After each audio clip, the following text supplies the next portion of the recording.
Les enjeux de l'intelligence artificielle dans les secteurs en développement en Afrique, c'est ce que discutent plus de 400 experts à l'université Mohamed VI Polytechnique de Ben Gurir. Et parmi les sujets de réflexion de ce forum qui a débuté aujourd'hui, les questions éthiques liées à l'utilisation des données personnelles. Reportage Lahn le récit de Rachid Halawi.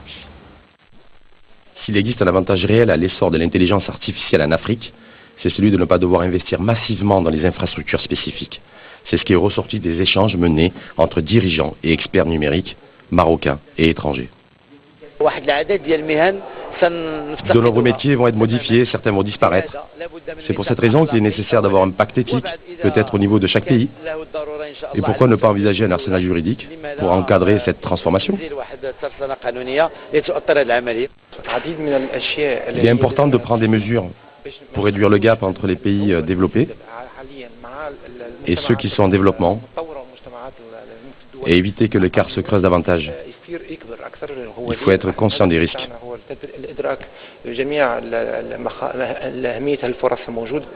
Avec 50% de la population qui a moins de 18 ans en Afrique, l'intelligence artificielle constitue une opportunité. À l'université de Ben Gurir, des ateliers high-tech sont à la disposition.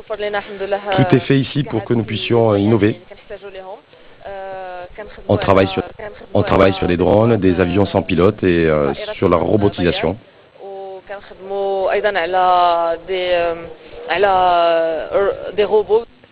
Si l'intelligence artificielle essaime déjà en Afrique, les professionnels du numérique prévoient son implantation réelle d'ici 3 à 4 ans, ce qui laisse présager des gisements d'opportunités de développement pour le continent et un défi auquel il convient de se préparer.